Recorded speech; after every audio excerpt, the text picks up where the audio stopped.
في ناس ما بتحبش الحيوانات لأسباب كتير، بس الفيديو ده هيخليك مش هتعيش غير معاهم حتى لو معاك أطفال. الحيوانات اللي في الفيديو دي بعضها من الشارع وردود أفعالهم تلقائية مش متدربين عليها. بس قبل ما نبدأ ياريت تدعمني بلايك وتشترك على القناة وتفعل الجرس عشان تجيلك فيديوهاتنا دايما. الكلب ده فجأة صحي وبيقرب من صاحبته وبيعمل ردود أفعال غريبة. مش بس كده، ده ابتدى نباح على صاحبته كأنه بيحاول يكلمها أو يخوفها، ولما ملقاش في حل عشان تسمع كلامه راح شددها من هدومها عشان تيجي معاه. وفجأة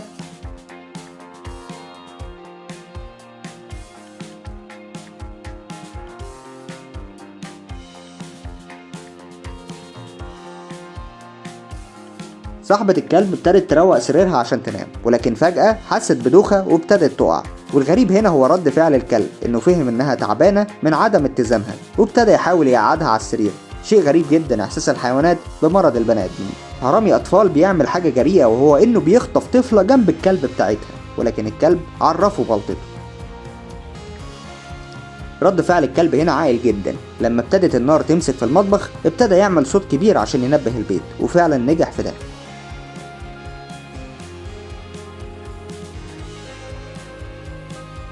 صاحب مزرعة كلاب وهو بينظف أغمى عليه، والكلاب هنا حست بسرعة وابتدت تبلغ اللي معاه في البيت. ومن استغراب أهل البيت من تصرف الكلاب ابتدى يصورهم عشان يعرف فيه إيه، ولكن في الآخر اتفاجئ بإن الكلاب بتنبهه لمرض صاحب المزرعة.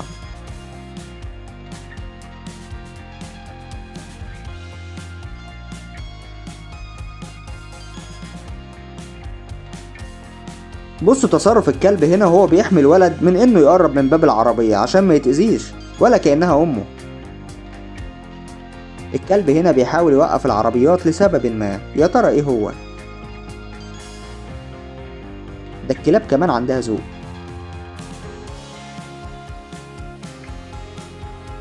صاحبة الكلب هنا وهي بتنظف أغمى عليها،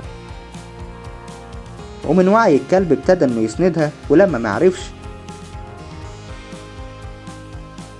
ابتدى يندى على أي مساعدة في البيت. على قد اختلاف الحيوانين، ولكن ده يديك درس قد إيه الحيوانات بتحس ببعض وبتساعد بعض. إن بقرة تاخد الوقت ده عشان تعدل سلحفاة.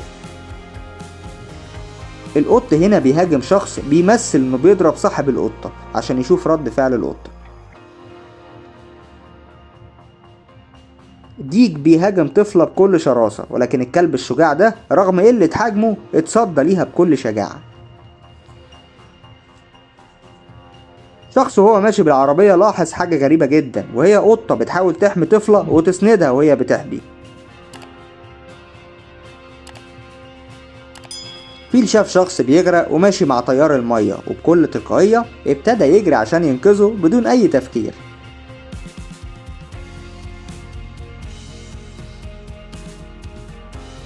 التعبان ده كوبرا صامة تقدر تقتل الوزة دي وكل أطفالها بكل سهولة، ولكن شجاعة الأم هنا ما تتصدقش.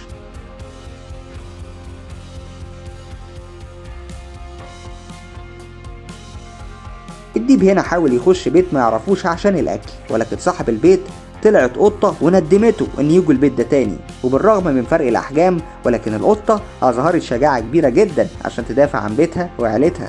الست دي كانت نايمة في أمان الله وسايبة الباب مفتوح، ولكن ما كانتش عارفة زيارة الدب المفاجئة للبيت. ولكن الدب ما عملش حساب الكلبين اللي جريوا وراه وطردوه بره البيت بكل شجاعة. خليني اقول لك ان الراجل ده مش صاحب البيت، والكلب بحسن نية افتكروا حد جاي يلعبه، ولكن لما حس بالخطر ابتدى يهاجمه لحد ما طرده بره البيت.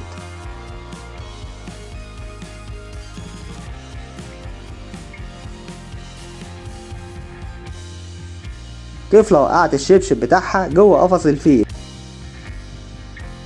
ولكن في ظل حبسة الفيل كان بيفكر يساعد الطفلة ورجع لها الشبشب كمان. مخلوقات لطيفة جدا.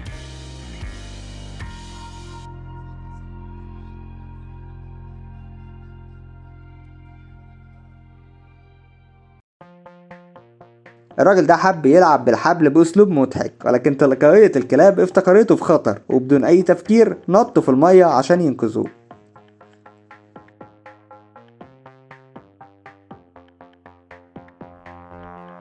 نوع من الصقور الجارحة حاول يخطف الفرخة من عشتها، ولكن الديك هنا اتصرف بشجاعة بدون أي تفكير في سلسلة الجزاء وإنه ممكن يتاكل.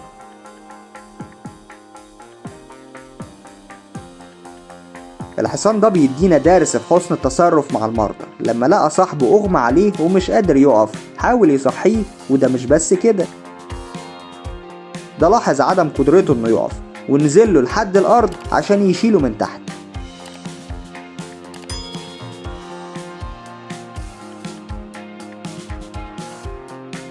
الكلب هنا قاعد مع طفلة وهي بتعمل الواجب، ولكن سمع والدها وهو داخل البيت وبسرعة نبهها عشان تقفل التلفزيون عشان والدها ما يعرفش انها كانت بتتفرج. مخلوقات ذكية جدا.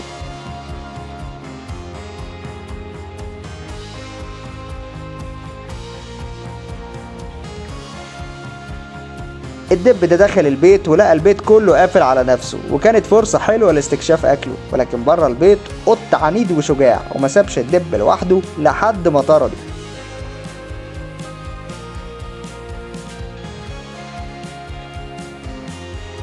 اللي شايفينه دلوقتي علاقة نادرة بين شخص ودب مربيه، وزي ما انتوا شايفين الدب بيساعده عشان يوصله للمكان ولا كأنه شخص زيه.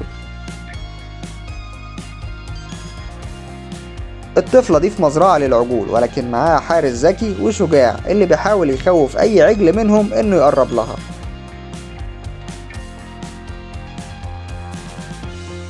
تخيل تلاقي دبين بالحجم ده على باب بيتك، هتعمل إيه؟ أكيد هتجري مع إنك أكبرهم في الحجم، ولكن الكلب الصغير ده هاجمهم بكل الشجاعة لحد ما طردهم من البيت.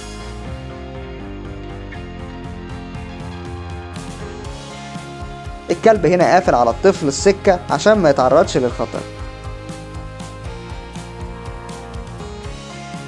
يا ترى الكلاب دي واقفة ليه كده؟ بتأمن صاحبها وهو بيسحب الفلوس. البطة دي بتعمل حاجة يعجز الدماغ انه يعقلها، بتحاول تأكل السمك من أكلها لإحساسهم بيها. سبحان الله. الكلب ده بيعدي السكة بكل هدوء، ولكن ما خدش باله من العربية، واللي خد باله وحاول يحذره الكلب زيه وفضل معاه لحد ما عدى الطريق. العجل هنا كان هيعمل حاجة هيندم عليها بقية عمره، انه يضرب صاحب الكلب ده، ولكن الكلب ده ما سابوش.